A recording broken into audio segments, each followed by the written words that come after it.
Tras la desaparición de Tarteso, a finales del siglo VI a.C., otros pueblos que habitan la península ibérica protagonizan su historia. Muchos son prácticamente desconocidos por los españoles actuales, salvo en algunas localidades de su remoto origen.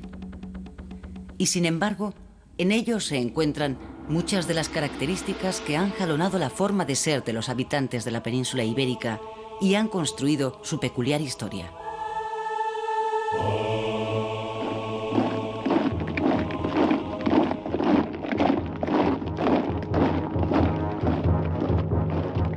Los nativos ibéricos, enraizados en sus costumbres, se oponen durante cientos de años a las potencias invasoras, Cartago y Roma, que transformarán sus vidas.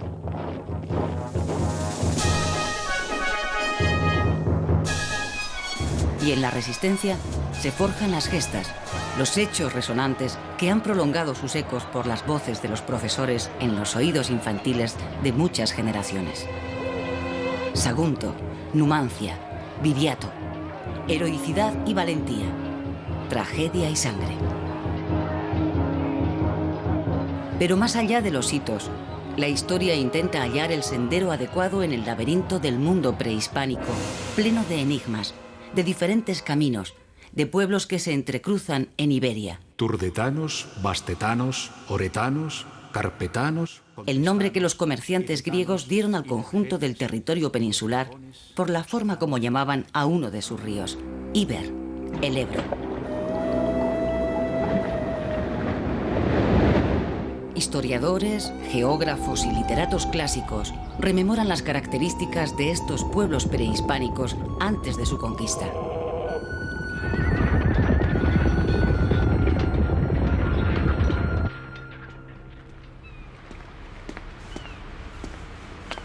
El griego Estrabón, al servicio de Roma, describe en 17 libros todo el mundo conocido de la época para proporcionar a los gobernantes los conocimientos de geografía, tanto natural como humana, necesarios para dirigir la administración y la guerra. Al hablar de los pueblos ibéricos, tamiza su mirada en función de su receptividad a la civilización grecolatina que la potencia invasora quiere imponer. Los habitantes del norte están poseídos por una dureza y rabia bestial y son aficionados a lavarse los dientes con orines.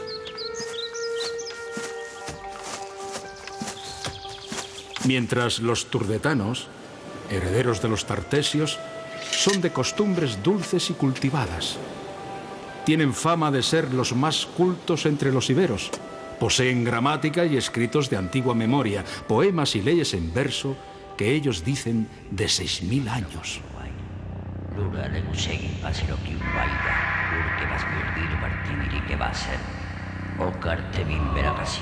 La lengua ibera, aunque con distintos dialectos, unifica a diferentes pueblos que habitan entre los siglos VI y II a.C., desde la Alta Andalucía hasta el sur de Francia. Desarrollan su escritura, que consta de 28 signos alfabéticos y silábicos de procedencia fenicia y griega, que a pesar de las investigaciones realizadas, todavía solo podemos leer, pero no interpretar.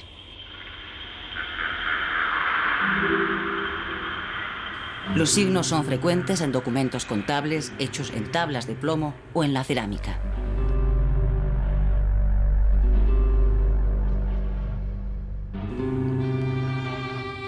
Cultura abierta, mediterránea.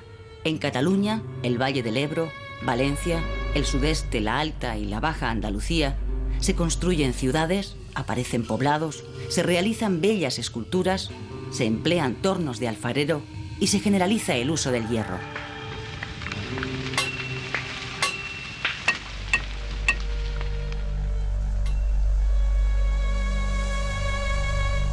Las aldeas, los poblados agrícolas o los centros mineros, situados en altozanos desde los que se vigilan los cultivos y se protege el ganado, se supeditan a poblaciones más importantes, construidas sobre las principales vías de comunicación, que recogen los excedentes y los comercializan en sus mercados.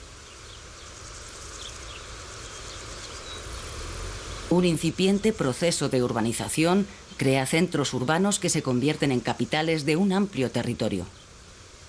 Las murallas les sirven de protección, pero además unen y armonizan los esfuerzos de toda la comunidad.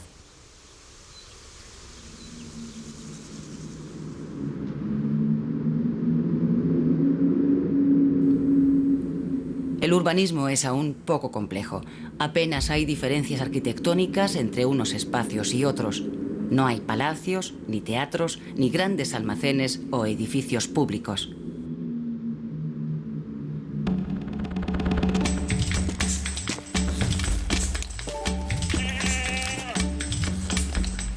En las casas conviven la familia y los animales domésticos que proporcionan una importante fuente de calor.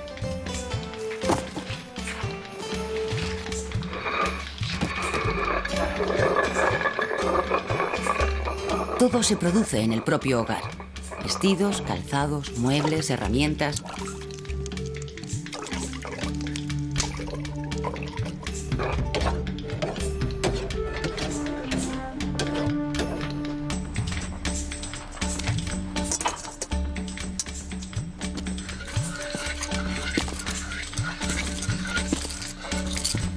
La sociedad está estratificada. En la cúspide, los propietarios que se afanan en acumular más y más tierras.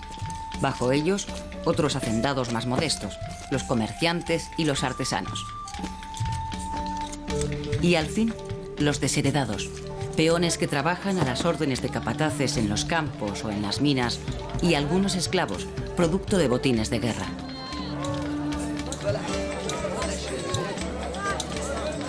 Muy de tarde en tarde, los pobladores ven alterada su cotidianidad por la llegada de vendedores ambulantes y artesanos que intercambian sus preciadas mercancías.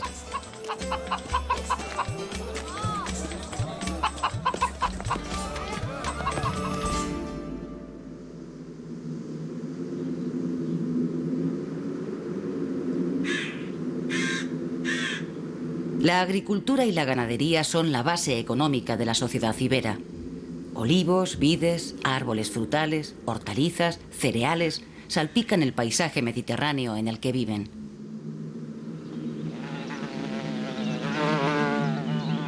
La miel, además de servir como excelente conservante, constituye un manjar para el paladar de los iberos y un preciado bien de comercio e intercambio.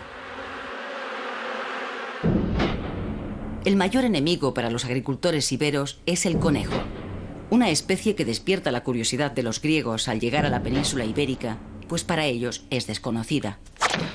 Estrabón, en su Geografía, señala que los conejos constituyen una auténtica plaga.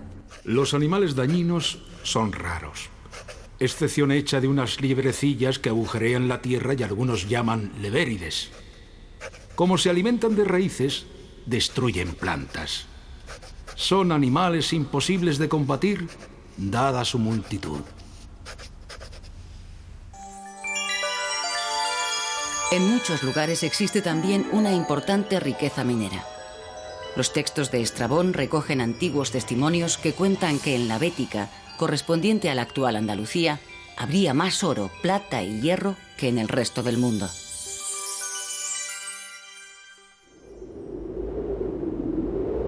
La naturaleza es, además, para los iberos, lugar de culto, de adoración. Los santuarios se sitúan en lugares privilegiados donde la geografía muestra su magnificencia, donde el entorno dimensiona al hombre y refugia los anhelos de los poderes sobrenaturales. Bosques, cuevas, promontorios guardan los deseos de bienestar, salud e inmortalidad.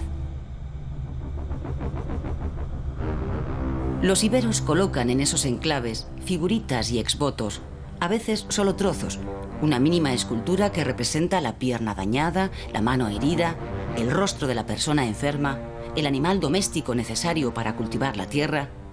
Otras veces, la representación de la figura humana se abstrae o esquematiza para pedir buenas venturas, fertilidad, descendencia.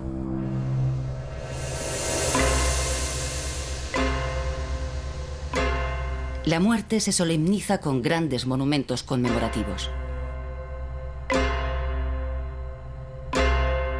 Para la investigación histórica tiene gran importancia el hallazgo de las sepulturas del mundo antiguo, pues a falta de comprender su escritura, muchos de los conocimientos que se poseen provienen de los ajuares de las tumbas que testimonian sus costumbres en la vida y permiten reconstruir parcelas de su historia.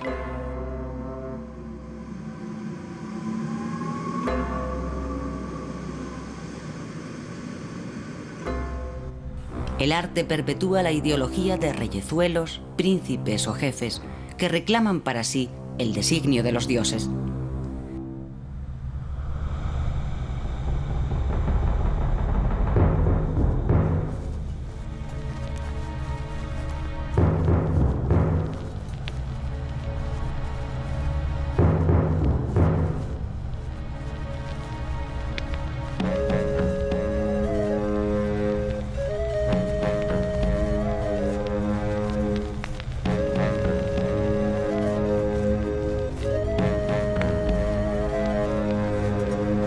El aristócrata muerto es vestido con sus mejores galas para su paso al temido mundo de ultratumba. Es enterrado en compañía de sus armas. Se clavan tantas lanzas como enemigos hubiera matado en el campo de batalla. Representaciones esculpidas de animales mitológicos y reales, esfinges y leones, caballos y lobos, grifos y toros, ensalzan el valor del héroe.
Se derraman perfumes y se queman hierbas aromáticas. La ofrenda de vino y un banquete hacen honor al difunto. Junto a él se depositan huevos y piñas granadas que adquieren carácter simbólico de perennidad y sosiegan el espíritu del fallecido en el mundo de los muertos, impidiéndole un intranquilizador vagar en un hipotético regreso al de los vivos.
Y la muerte se transforma en ensoñación.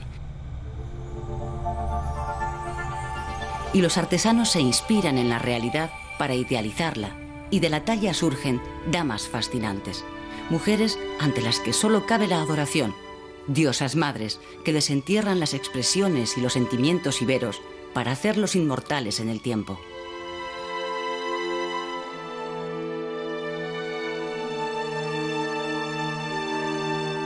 Iberia se reconoce en sus damas. Una de ellas, la dama de Elche, se convierte en emblema de la grandeza de la cultura prehispánica. Su origen está fechado entre los siglos IV y III a.C.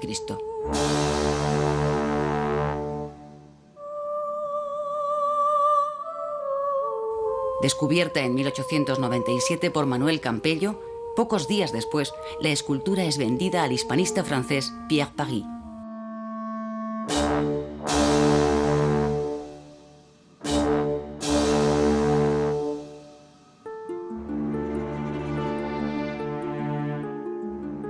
Recuperada para España en plena Guerra Mundial, en 1942, por acuerdo entre el gobierno franquista y el del mariscal Petén, se instala durante años en el Museo del Prado, hasta trasladarse al Arqueológico Nacional.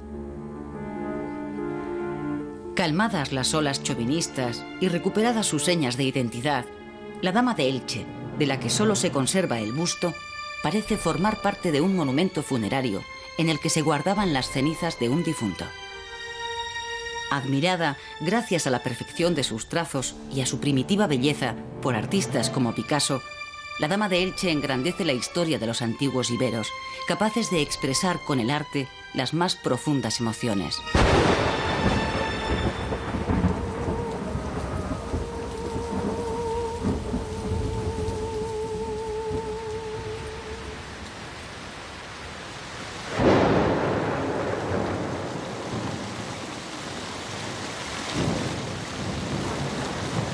A lo largo de los siglos van llegando al norte peninsular pequeños grupos familiares indoeuropeos en busca de nuevos campos en los que practicar la agricultura o mejores pastos para la ganadería.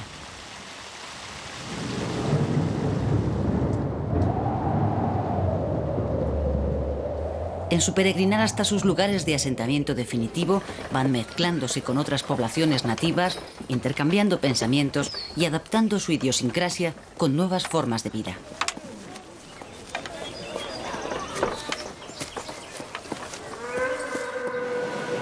Establecidos en el norte de la península entre los siglos X y VI a.C., en Cantabria, Asturias y Galicia, estas poblaciones precélticas desarrollan una cultura que se prolonga durante cientos de años y permanece hasta el siglo I, en el que ya adopta algunos rasgos inducidos por Roma. Es lo que se conoce como cultura castreña.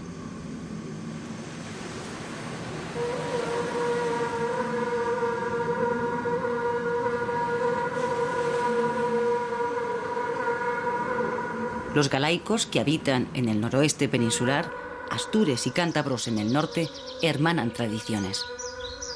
Los castros suelen contar con 1 centenar o 2 de habitantes. La tierra es propiedad de la comunidad, pero los rendimientos agrícolas son escasos y los intercambios entre poblaciones no son muy frecuentes. La solidaridad entre los miembros del propio grupo garantiza la supervivencia.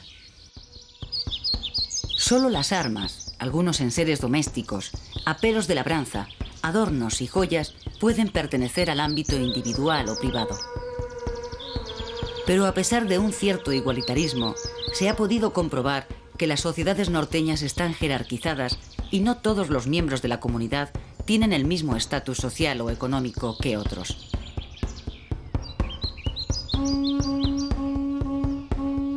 Estos pueblos norteños se resistirán ferozmente a la conquista de Roma. Tal vez sea por esta causa por la que Estrabón, en su obra, los refleja con cierto encono.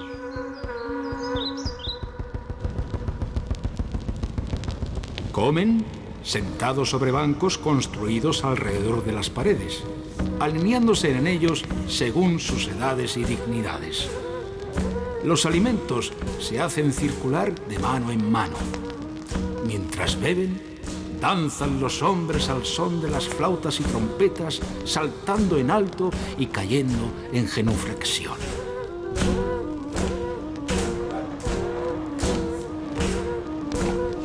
Su rudeza y su salvajismo no se deben solo a sus costumbres guerreras, sino también a su alejamiento.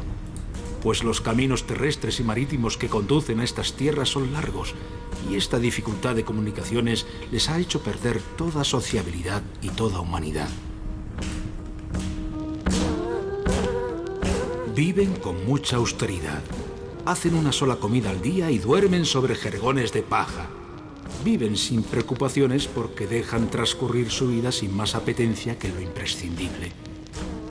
Viven en ginecocracia, bajo el mando de las mujeres, un régimen no muy civilizado.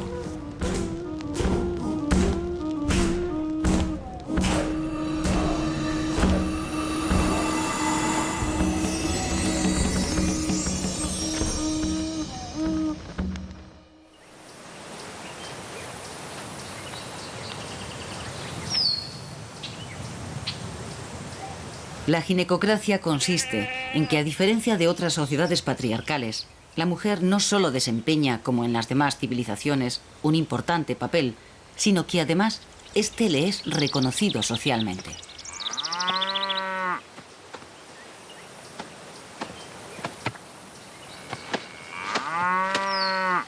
La mujer norteña alcanza una gran independencia en su relación con los hombres. Son las herederas de los bienes. Cuando se casan reciben una dote como valoración de la alta estima en que se las tiene. Su libertad no las excluye de tener que realizar diariamente gran cantidad de trabajos. Cultivan la tierra, efectúan la recolección, atienden las tareas del hogar, cuidan de los hijos, se ocupan de los animales domésticos y de vez en cuando remueven y escarban en las aguas de los ríos para intentar conseguir oro.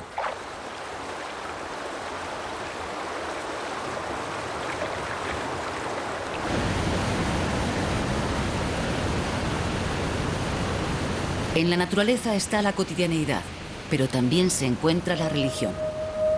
La naturaleza une lo sagrado y lo profano, lo venerable e intangible con lo real. Algunos historiadores grecolatinos consideran que los galaicos son ateos. No entienden que pueda existir religión sin representación física de sus dioses.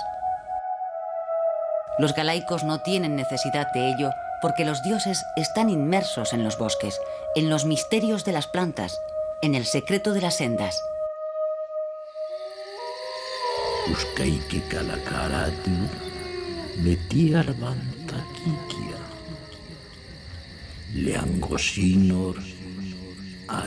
Carentes de escritura, la palabra de los ancianos prolonga la huella de la memoria con su voz. Y los oídos de los niños y de los jóvenes guardan la historia y acogen la tradición.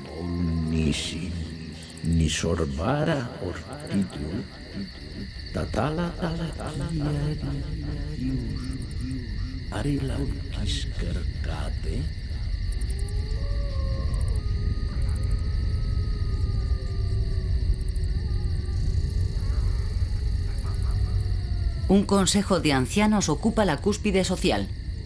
En Cantabria, los hombres al envejecer, cuando ven que su fuerza física ha disminuido y que no pueden guerrear, prefieren suicidarse a convertirse en una pesada losa para la familia.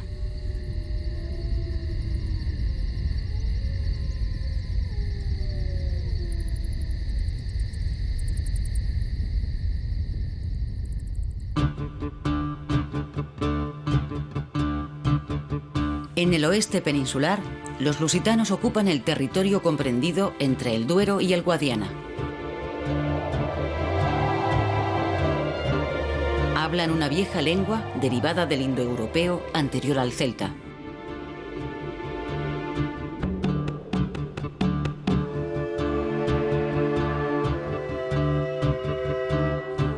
Con las guerras contra los romanos, uno de los caudillos lusitanos, Viriato, ya en el siglo II a.C., alcanza reconocida fama y se convierte en prototipo de las cualidades del héroe mítico e independiente. Los lusitanos dependen de una difícil economía agropecuaria. El tránsito de la adolescencia a la edad militar se realiza mediante ritos de iniciación en los que los jóvenes han de mostrar su valor. Así, agrupados en hermandades de coetáneos, se lanzan al saqueo de otros pueblos. Esas costumbres, mantenidas hasta la época romana, son las que han dado fama a los lusitanos de pueblo belicoso, como si la guerra fuera un mal endémico, cuando en realidad era una estrategia cultural para paliar la carestía. En el siglo V a.C., la llamada cultura del Atén marca una fase muy característica del mundo celta. Esta corriente llega a la península ibérica. El proceso de celtización es complejo y largo y se va produciendo paulatinamente a lo largo de muchos años. Por la dinámica de su propia evolución, separados de sus orígenes, los celtas hispanos se fragmentan y generan experiencias dispares. Unos mantienen rasgos más genuinos desde el punto de vista lingüístico y de su cultura material. Otros, en cambio, en simbiosis con las poblaciones nativas, dan lugar a una cultura propia, la celtíbera. Los celtíberos se asientan entre el Ebro Medio, el sistema ibérico y el Alto Duero. Son un conjunto de pueblos, pelendones, titos, velos, lusones, arébacos, que hablan su propia lengua, la celtíbera, de origen indoeuropeo, y que escriben adoptando y utilizando el sistema de escritura de los iberos. A lo largo de los siglos III y II a.C., en Celtiberia se desarrollan los núcleos urbanos hasta transformarse en auténticas ciudades que se amurallan. Se utiliza la escritura y por influjo de las grandes potencias se acuña moneda. La acumulación de la riqueza en manos de unos pocos y las grandes desigualdades producidas hacen que los más pobres se alisten como soldados profesionales para asegurar su sustento. Los jerarcas turdetanos del sur peninsular, entre otros, los reclutan para hacer frente tanto a los bandoleros como a las revueltas surgidas en protesta por las desigualdades sociales en el territorio.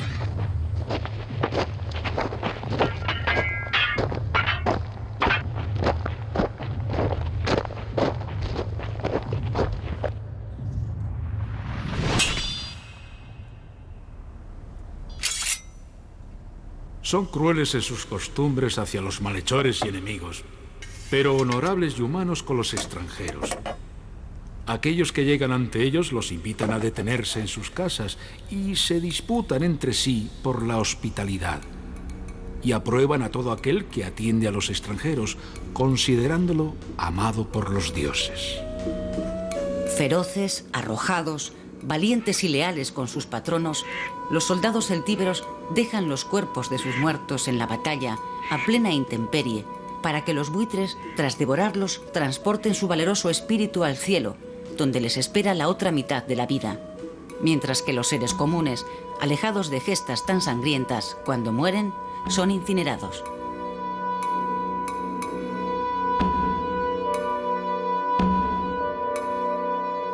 Los baceos, vecinos de los celtíberos e igualmente de raíces célticas, se dedican a la agricultura intensiva y abastecen a poblados o ciudades celtíberas como Numancia. Para los baceos, de la misma manera que para los pueblos norteños, la tierra pertenece a la colectividad. Sus frutos y cosechas se almacenan en silos y cada miembro de la comunidad coge lo que necesita.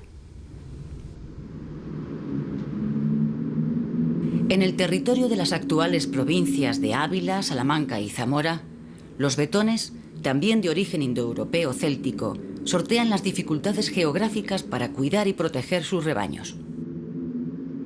La ganadería es todo para ellos, y su forma de vida se idealiza y representa. Betonia es la tierra de los berracos, y en ellos los animales dóciles trascienden su destino y se transforman en el símbolo de una cultura.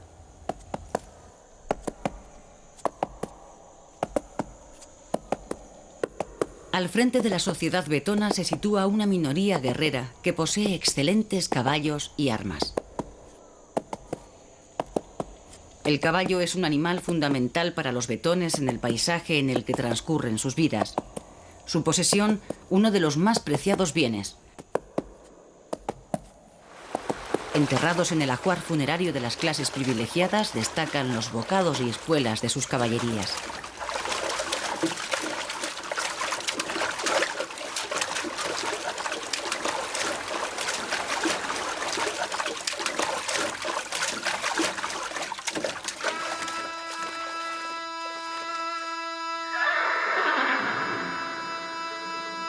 No todas las regiones peninsulares se vieron afectadas por las oleadas indoeuropeas y célticas. Zonas agrestes y valles de difícil acceso dieron cobijo a pobladores que mantuvieron sus rasgos tradicionales al margen de los cambios producidos por quienes iban penetrando progresivamente en la península. Ello explica la persistencia de lenguas preindoeuropeas y formaciones culturales propias. Se trata de pueblos de economía preferentemente pastoril, poseedores de lenguas antiquísimas, de las que al menos una ha pervivido hasta nuestros días, el euskera.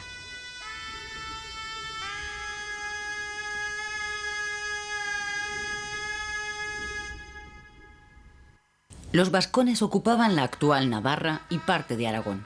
mientras que en lo que hoy constituyen territorios de Euskadi se asientan bárdulos, caristios, autrigones y verones. Las zonas limítrofes de su territorio reciben influencias celtíberas. Escasamente romanizados, aunque prestarán su apoyo a Roma en su avance hacia el norte, reciben posteriormente de la metrópoli conquistadora en agradecimiento la consolidación de su territorio y una cierta independencia.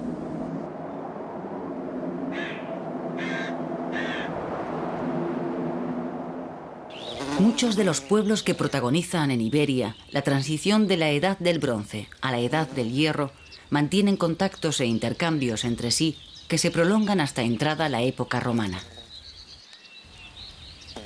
La Tabula Contrebiensis, que se expone en el Museo de Zaragoza, fechada el 17 de mayo del año 87 a.C., se hace para dirimir un pleito por unas conducciones de agua entre la ciudad ibérica de Salduye, Zaragoza, y la vascona de Albona, Alagón. El problema se resuelve en la ciudad celtibérica de Contrevia Belaisca, Botorrita, en Zaragoza.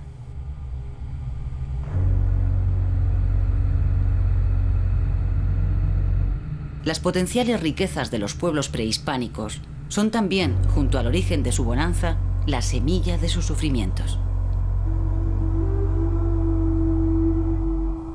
A partir del siglo III a.C., los poderosos imperios de Cartago y Roma fijan su mirada en ellas.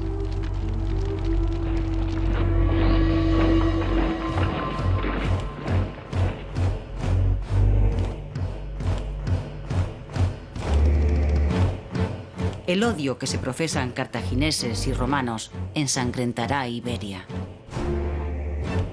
Las guerras púnicas, en las que Roma y Cartago luchan por la supremacía política durante cerca de 100 años, convierten al Mediterráneo en escenario de una auténtica guerra mundial de la época.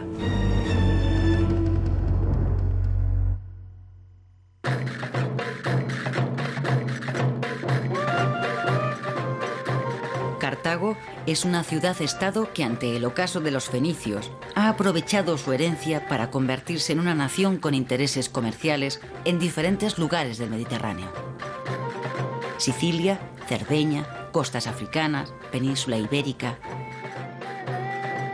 En la península itálica, los romanos de la región de El Lacio se han impuesto a los diferentes pueblos itálicos. Roma hereda de los griegos siciliotas y del sur de Italia su secular confrontación con los cartagineses, pues unos y otros compiten por los mismos espacios económicos. La primera guerra púnica se desarrolla en Sicilia durante 23 años y termina con la derrota de Cartago, que pierde sus posesiones en la isla y en Córcega y Cerdeña en beneficio de Roma. En el tratado que pone fin a la contienda, los cartagineses se comprometen a pagar una millonaria indemnización todos los años a Roma como botín de guerra.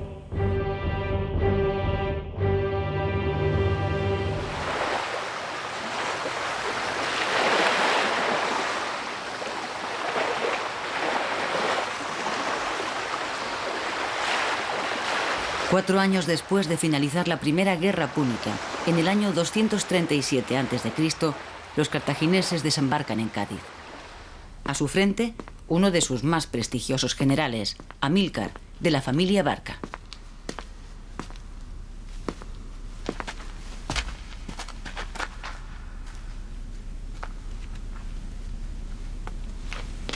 Con Amílcar viaja su hijo Aníbal, de apenas 10 años.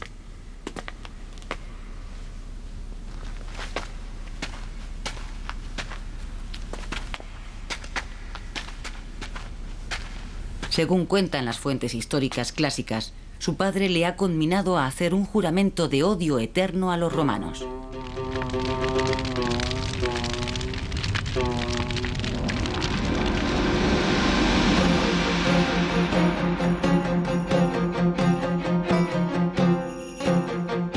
Amílcar quiere dominar el valle del Guadalquivir y a través de él llegar a las minas de la rica Cástulo. Pero muchos pueblos defienden su territorio de los conquistadores cartagineses.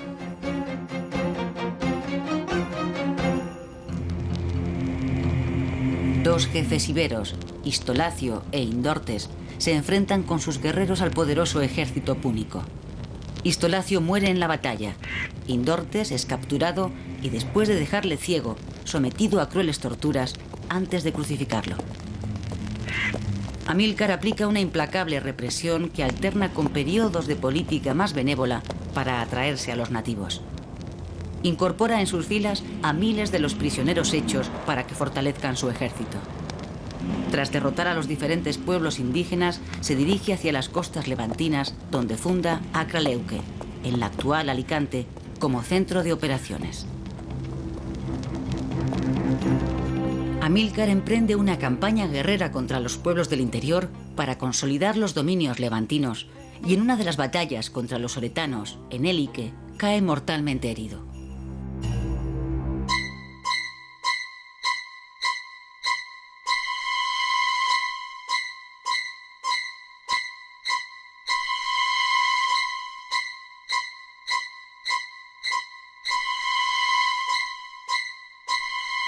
Le sucede por aclamación del ejército su yerno Asdrúbal, que derrota a los oretanos y venga la muerte de su antecesor. Más político que él, se casa con una princesa indígena, granjeándose la amistad de las clases dirigentes de los pueblos ibéricos. La aristocracia ibera, deseosa de mantener sus privilegios, acepta la política conciliadora del general cartaginés y le reconoce como jefe de los iberos. En uno de los puertos naturales más impresionantes de todo el Mediterráneo, Asdrúbal funda la ciudad de Kart Hadast, Cartago Nueva, con el anhelo de que su reflejo proyecte el poder de Cartago en Iberia. En la actualidad, 20 y tantos siglos después, todos los septiembres de cada año, Cartagena recuerda con regocijo y orgullo su pasado cartaginés. Las fiestas se disfrazan de antigüedad y la población rememora más allá del tiempo épicas remotas. La ciudad de Cartagena llega a tener, en época tan antigua como el siglo III a.C., 40.000 habitantes, de los que más de 2.000 son artesanos, marinos o trabajadores especializados. Desde Cartagena, los cartagineses controlan las minas de plata de la región, las explotaciones de sal, las industrias de salazón y los cultivos de esparto, y tienen un excelente puerto para albergar su flota y astilleros para aumentarla. Asdrúbal paga puntualmente las compensaciones acordadas a los romanos y aplaca la inquietud de estos ante los avances cartagineses, firmando un tratado con Roma que sitúa al río Ebro como límite de las ambiciones de Cartago en Iberia. Pero el tratado es imperfecto. Algunas ciudades, como Sagunto, vinculadas por intereses económicos y comerciales con los griegos a través de Marsella, quedan aisladas bajo el área de influencia de Cartago. 5 años después de la firma del acuerdo, Asdrúbal es misteriosamente asesinado en sus aposentos por un esclavo.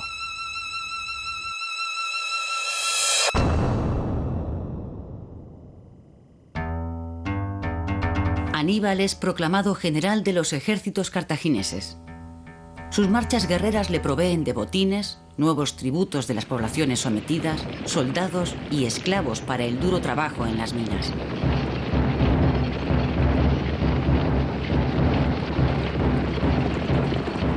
Aníbal se siente fuerte.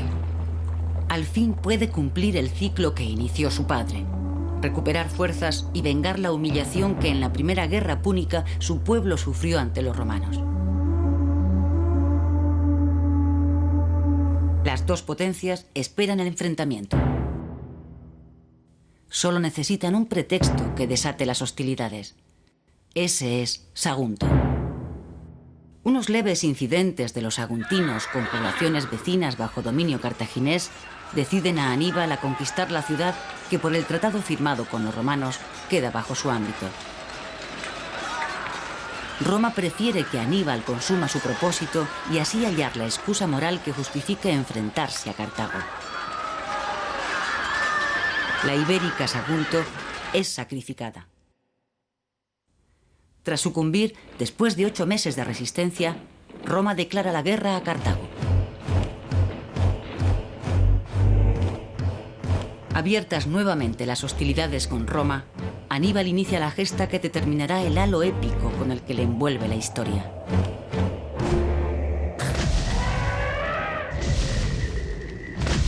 con un gran ejército provisto de elefantes, atraviesa los Pirineos y los Alpes, llegando a la península itálica, donde en 3 batallas sucesivas derrota a 4 ejércitos romanos.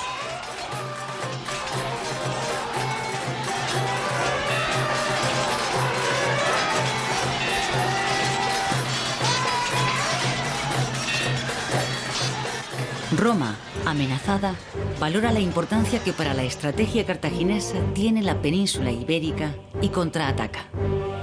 Un ejército al mando de los hermanos Publio y Gneo Cornelio Escipión desembarca en Ampurias. Desde entonces, las fuentes latinas denominan a las tierras ibéricas Hispania. Los romanos se presentan a los pueblos nativos como libertadores frente al dominio cartaginés. Encuentran apoyos en importantes reyezuelos iberos como Indíbil y Mandonio, caudillos de los Ilergetes, o Edecón, rey de los edetanos. Los pueblos y caudillos hispanos, carentes de un sentido de unidad entre ellos, alternarán alianzas o confrontaciones según sus intereses. Indíbil y Mandonio perecerán años después en guerra contra los propios romanos, a los que ahora ayudan.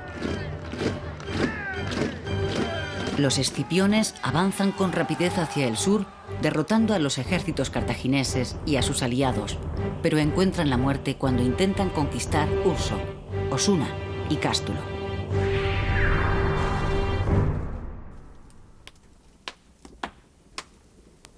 Dos años después, desembarca en Hispania el hijo de Publio, Publio Escipión, el africano.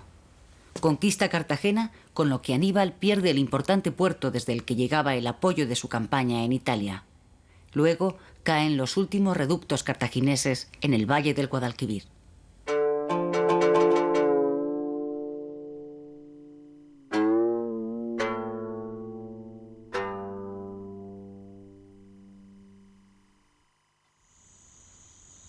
Publio Escipión funda Itálica en la actual Sevilla, la primera colonia romana en Hispania. A sus habitantes se les otorga el estatus de ciudadanos romanos de pleno derecho. La ciudad de Cádiz, de tradición púnica, amedrentada, pacta con los romanos. La aristocracia fenicia de la ciudad suscribe un tratado de amistad con Roma y se convierte en su aliada.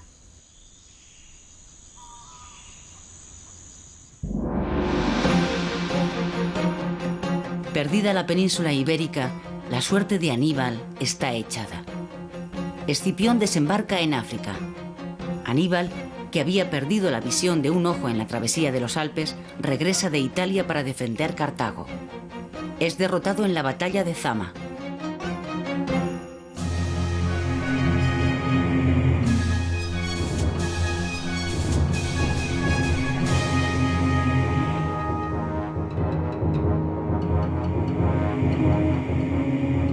Regresa a una Cartago humillada y nuevamente endeudada por las indemnizaciones que tiene que pagar a Roma. Emprende una serie de reformas que le conllevan la animadversión de una gran parte de la aristocracia cartaginesa. Roma pide su entrega. Aníbal, perseguido, se refugia en Siria y en Bitinia. Pero acosado por los romanos, antes de caer preso, se suicida. El declive de los ojos de Aníbal en los lejanos confines del Oriente Medio, 55 años después de su llegada a las tierras hispánicas, sofoca su desasosegado espíritu, incendiado por su odio a Roma, y le evita la angustia de contemplar la eclosión de un nuevo orden en el mundo.